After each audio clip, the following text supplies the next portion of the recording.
Hello students, welcome to the अग्निज online classes. और आज की क्लास में हम आगे बढ़ाएंगे क्लास 12th अकाउंटिंग का chapter cash flow statements. So students, आज का टॉपिक रहेगा limitations of cash flow statements. अभी तक हमने कैश फ्लो स्टेटमेंट्स की इंपॉर्टेंस तो अच्छे से समझ ली है और इसके ऑब्जेक्टिव्स भी समझ लिए हैं, मतलब तारीफ बहुत हो गई है। अब टाइम है कुछ कमियां निकालने का। सो स्टूडेंट्स, हर अकाउंट में कोई ना कोई कमी होती है।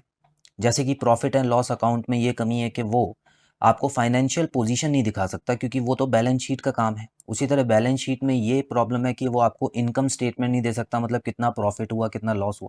तो स्टूडेंट्स, यहाँ पर कैश फ्लो स्टेटमेंट्स में भी कुछ ऐसी कमियां हैं जो कि उसको अधूरा बना देती हैं, जिसके लिए बाकी अकाउंट्स भी होने बहुत ज़रूरी हैं। आइए बात करते हैं इसके बारे में। सो स्टूडेंट्स, सबसे पहली कमी यहाँ पर लिखी है, non cash transactions are not recorded. अब ये तो स्टूडेंट सबसे बड़ी कमी मानी जाएगी। क्यों? क्योंकि नॉन कैश ट्रांजैक्शंस जो है, मतलब कोई भी ऐसा ट्रांजैक्शन अगर कंपनी में हो जाता है जिसमें कैश आया गया नहीं है, तो उसको आपको रिकॉर्ड नहीं करना होता। इसका सबसे अच्छा एग्जाम्पल ले सकते हैं हम। जैसे कि आपने क्रेडिट में सामान खरीदा, आपने कुछ परचेज किया है, अपना रॉ मटेरियल जो कि उधार पे आपने परचेज कर लिया है। तो स्टूडेंट्स याद रखिएगा, यहाँ पर वो वाली ट्रांजैक्शन कैश में रिकॉर्ड नहीं हो पाएगी, क्योंकि कैश पे तो कोई असर नहीं पड़ा है। और जब तक कैश पे असर नहीं पड़ेगा, कैश फ्लो नहीं होगा, उसको हम कैश फ्लो स्टेटमेंट पे रिकॉर्ड नहीं कर सकते। तो पढ़ेंगे, it doesn't show non cash transactions like purchase of building by issue of shares, debentures to vendors और issue of bonus shares. So students, यहाँ पे कुछ और इंपॉर्टेंट एग्जांपल है, आप देख सकते हैं कि यहाँ पर लिखा हुआ है कि अगर किसी कंपनी ने बिल्डिंग खरीदी है शेयर इशूज करके, ठीक है, ऐसा भी हो सकता है स्टूडेंट्स कि बिल्डिंग खरीदे कंपनी और शेयर इशू करके, ठीक है। अब उसको इशू कर दिया हमने शेयर, कैश नहीं दिया, उसको बोल दिया कि आप हमारी कंपनी के हिस्सेदार बन जाइए, ठीक है। तो इसमें देखिए कैश की लेन देन नहीं हुई है। उसके अलावा वेंडर्स स्टूडेंट्स वो होते हैं जिनसे हमने उधार लिया हुआ है या उधार पे कोई सामान लिया हुआ है, तो उनको अगर हम डिबेंचर इशू कर दें तो आप समझ जाइए कि वो भी कैशलेस ट्रांजैक्शन हो जाएगी, हमने हिसाब किताब वैसे ही बराबर कर दिया।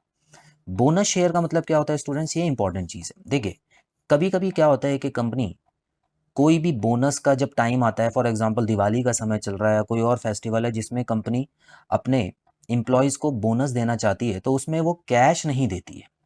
वो कंपनी जो होगी वो अपने शेयर्स दे देगी, ठीक है। वो कहेगी कि ये लीजिए, आपको 20,000 रुपए के मैं शेयर अपने ही इसी कंपनी के आपको मिल रहे हैं शेयर्स 20,000 रुपए के।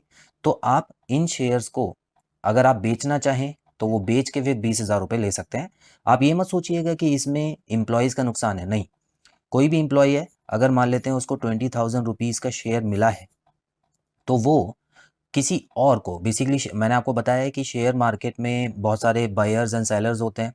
तो शेयर मार्केट में अगर इस शेयर को बेचे तो 20,000 उसको मिल जाएगा।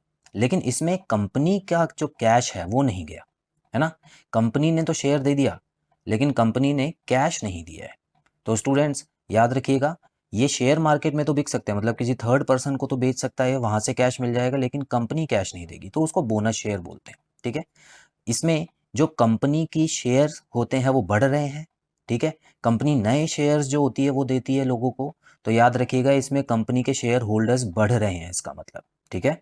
तो कंपनी के शेयर बढ़ रहा है तो कंपनी के लिए तो एक एक्सपेंस है ही, खर्चा तो है, क्योंकि कंपनी ने अपना शेयर दे दिया, कैश नहीं दिया। तो बेसिकली बोनस शेयर का कॉन्सेप्ट यही है। तो यहाँ पर कैश इन्वॉल्व नहीं होता स्टूडेंट्स। चलिए सेकंड पॉइंट देखेंगे। सेकेंड पॉइंट में आप देख सकते हैं students, not a substitute for income statement. अब income statement basically profit and loss statement जो होती है ना, पी एंड एल स्टेटमेंट, उसको बोलते हैं। अब इसमें पी एंड एल स्टेटमेंट में सारे वो वाले अकाउंट आते हैं जो कि हमारे खर्चे होते हैं, एक्सपेंसेस होते हैं या इनकम्स होती हैं। तो स्टूडेंट्स, यही सारे जो एक्सपेंस वगैरह होते हैं उससे हमको पता लगता है प्रॉफिट और लॉस का।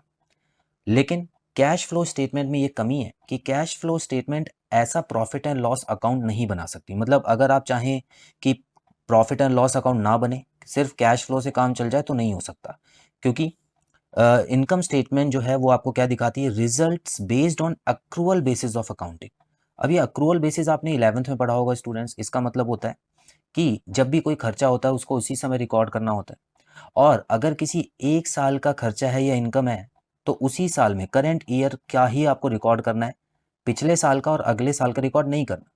लेकिन अगर मान लेते हैं कि कोई पर्सन है या कोई डेटर है आपको आपकी पेमेंट कर देता है, लेकिन उसमें जो पेमेंट है वो 20,000 रुपये पिछले साल से रिलेटेड है, ठीक है। पिछले साल आपने उसको कोई सामान बेचा था और उसने पैसे नहीं दिए थे, तो वो इस साल आपको पेमेंट कर रहा है 20,000 रुपये पिछले साल के। तो स्टूडेंट्स देखिए, कैश फ्लो स्टेटमेंट्स में आपको लिखना पड़ेगा वो, क्योंकि कैश आ गया ना आपके पास, तो इसमें सबसे इंपॉर्टेंट कैश है। लेकिन इनकम स्टेटमेंट में अगर आप लिखते तो वो चीज़ गलत हो जाती, ठीक है। पी एंड एल आपको क्या दिखाता है, सिर्फ उसी साल का। मेरे ख्याल से आपको ये कॉन्सेप्ट क्लियर किया गया होगा 11th में, ठीक है। अक्रूअल बेसिस का मतलब क्या होता है कि आपको सिर्फ करंट ईयर का ही अमाउंट रिकॉर्ड करना है, चाहे वो खर्चा है या फायदा है, ठीक है। तो इसका मतलब यहाँ पर सिर्फ और सिर्फ आपको कैश के हिसाब से सोचना है, तो इनकम स्टेटमेंट की जगह तो बिल्कुल नहीं ले सकता। क्या ये बैलेंस शीट की जगह ले सकता है? वो भी नहीं स्टूडेंट, देखिए, not a substitute for balance sheet. अब बैलेंस शीट में तो देखिए एसेट्स और लायबिलिटीज जो एक्चुअल कीमत है उनकी, वो लिखा होता है, ठीक है। मतलब एक कंपनी के पास कितनी एसेट्स हैं, मान लेते हैं कंपनी के पास एक बिल्डिंग है, कंपनी के पास एक बिल्डिंग है जो कि है 20 लाख रुपीज़ की, ठीक है, 20 लैक्स की है। अब स्टूडेंट्स, ये अगर कंपनी के पास स्टार्टिंग में भी 20 लाख की रही होगी, मान लेते हैं साल शुरू हुआ 20 लाख की कंपनी, 20 लाख की बिल्डिंग थी, और उसके बाद साल खत्म हुआ तब भी 20 लाख की है, तो इसमें तो आपको बिल्डिंग अकाउंट 20 लाख का बैलेंस शीट में तो दिखाएंगे ही दिखाएंगे, क्योंकि ये आपकी एसेट है। लेकिन कैश फ्लो में आप इसको नहीं दिखा सकते, ठीक है। तो कैश फ्लो में बिल्डिंग आप क्यों दिखाएंगे, आपने ना ही बिल्डिंग खरीदी है ना ही कोई बेची है बिल्डिंग। तो जब कोई जो इन्वेस्टिंग एक्टिविटी है वो हुई ही नहीं है, तो ऐसे में स्टूडेंट्स आप कैश फ्लो में तो कुछ नहीं दिखाएंगे। तो यहाँ पर ये चीज़ तो मिस हो जाएगी। अगर मान लेते हैं आप बैलेंस शीट नहीं बना रहे हैं, उसकी जगह सिर्फ कैश फ्लो स्टेटमेंट बना रहे हैं, तो दिक्कत क्या आएगी कि कैश फ्लो में आप बिल्डिंग ही नहीं दिखा रहे हैं अपनी, तो ये जो एसेट है क्या ये है ही नहीं आपके पास, तो कैश फ्लो गलत हो जाएगा वहाँ पे। आई होप ये एग्जाम्पल आपको क्लियर होगा स्टूडेंट्स। सो ये सिर्फ आपको एसेट्स और लाइबिलिटीज़ की मूवमेंट दिखाती है कि अगर कोई उसमें असर हुआ है तभी वो लिखेंगे कैश फ्लो में, वरना नहीं लिखेंगे। तो जो कोई असर नहीं हुआ है वो भी तो दिखाने के लिए कोई अकाउंट होना चाहिए, वो हमारी बैलेंस शीट है। तो लिखा हुआ है cash flow statements also does not shows the financial position of a firm, ठीक है। तो फाइनेंशियल पोजीशन यानी कि इक्विटी और लाइबिलिटीज एंड एसेट्स जो भी असली वैल्यू में स्टैंड करती है हमारी कंपनी में, वो नहीं दिखाती है कैश फ्लो स्टेटमेंट्स। चलिए, नेक्स्ट पॉइंट है हिस्टोरिकल इन नेचर। हिस्टोरिकल मतलब पुरानी वैल्यूज दिखाना, ठीक है। मतलब एक साल पुरानी अगर कोई वैल्यू है तो उसको उसी हिसाब से दिखाना है, उसको नई वैल्यू के हिसाब से नहीं दिखाना। तो it rearranges the already appearing values in profit and loss account and balance sheet. So student, जब आप क्वेश्चन करने बैठेंगे तो आप देखेंगे कि इसका जो क्वेश्चन होता है उसमें आपको दो चीज़ें दी होती हैं, एक पी एंड एल अकाउंट और एक बैलेंस शीट। ये दोनों अकाउंट से ही आपको कैश फ्लो स्टेटमेंट बनानी होती है। तो ऑलरेडी जब पी एंड एल अकाउंट में वो अमाउंट आ चुका है, उसी को यूज़ करके आप कैश फ्लो स्टेटमेंट बना रहे हैं, तो यहाँ पर उसी इसीलिए बोला गया है कि ये नेगेटिव चीज़ हो जाती है, क्योंकि ये एक लिमिटेशन है, क्योंकि ऑलरेडी जो चीज़ हो चुकी है उसको ही आप बार बार रिकॉर्ड कर रहे हैं, तो हिस्टोरिकल इन नेचर हो जाता है, ठीक है। तो यहाँ पर हालांकि इन्फॉर्मेशन नहीं, एक नई तरह की इन्फॉर्मेशन निकल के आती है जो कि कैश इनफ्लो और आउटफ्लो के बारे में, लेकिन कोई भी उसमें नई ऐसी चीज़ नहीं डाल सकते आप जो बिल्कुल नई हुई हो और सिर्फ सीएफएस में गई हो। मतलब कैश फ्लो स्टेटमेंट में सिर्फ एक ही जगह जाने वाली, एक ही अकाउंट में जाने वाली कोई चीज़ नहीं होती, वो ज़रूर कहीं ना कहीं से घूम के इसके अंदर आई होगी। क्लियर है स्टूडेंट्स? चलिए, पॉइंट नंबर 5 में लिखा हुआ है, पॉइंट नंबर 5 में आप देखेंगे स्टूडेंट्स यहाँ पे असेसमेंट ऑफ लिक्विडिटी। अब देखिए ये वर्ड बार बार आता है लिक्विडिटी, तो हमेशा याद रखिएगा लिक्विडिटी मतलब होता है कितना कैश है कंपनी के पास, ठीक है। अब it alone is not enough to find the actual liquidity as other current assets are also involved in it in finding liquidity। अब यहाँ पे स्टूडेंट्स एक इंपॉर्टेंट पॉइंट है, कैश फ्लो स्टेटमेंट मान लेते हैं आपने बना दिया, तो क्या उससे सारी की सारी लिक्विडिटी पता लग गई? मतलब क्या कैश फ्लो के अंदर सारी करंट एसेट्स रिकॉर्ड हो गई या सारा कैश रिकॉर्ड हो गया? नहीं स्टूडेंट्स, अब एक चीज़ ध्यान से सुनिए। मान लेते हैं कि एक कंपनी के पास कैश एंड कैश इक्विवेलेंट्स साल के शुरुआत में था 1 लाख रुपए का, और साल के एंड में क्लोजिंग जो बैलेंस था वो था 1.5 लाख रुपए का। अब होगा क्या कैश फ्लो के हिसाब से आप क्या करोगे, 1 लाख रुपए का कैश भी इग्नोर करोगे, 1.5 लाख का भी इग्नोर करोगे, आप तो सिर्फ इसका फर्क देखोगे ना जो फ्लो हुआ है। तो इसका मतलब कैश फ्लो स्टेटमेंट्स में आप लिख दोगे +50,000। ठीक है, अब मान लेते हैं आपको 50,000 का फर्क तो पता लग गया, लेकिन आपने ओपनिंग बैलेंस और क्लोजिंग बैलेंस तो लिखा ही नहीं था कहीं। तो यहाँ पर एक्चुअल जो बैलेंस है स्टूडेंट्स, वो जो चीज़ है वो यहाँ पर इग्नोर हो जाती है कैश फ्लो स्टेटमेंट्स में। कैश फ्लो में सिर्फ और सिर्फ फ्लो दिखाया जाता है, इस वजह से स्टार्टिंग बैलेंस और एंडिंग बैलेंस जो है वो नहीं आ पाता स्टूडेंट्स। तो इस वजह से यहाँ पर इनएक्यूरेसी आ जाती है।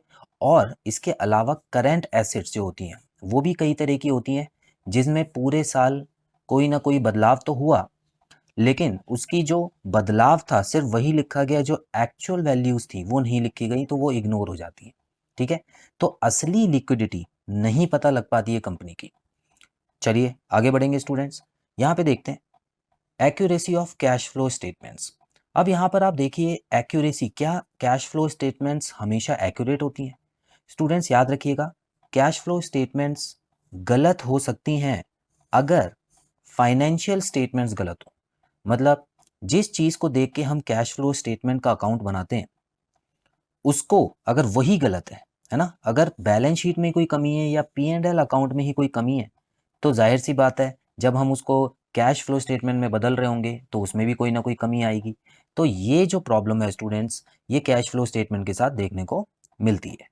सो यहाँ पर सभी पॉइंट्स आपको बता दिए गए हैं स्टूडेंट्स। टोटल 6 ऐसी लिमिटेशंस हैं कैश फ्लो की, जो कि इसको एक ऐसा अकाउंट बनाती है जो कि बाकियों के हिसाब से थोड़ा सा अलग होता है, और इसको आप बाकियों से कंपेयर नहीं कर सकते, बाकियों की जगह नहीं दे सकते स्टूडेंट्स।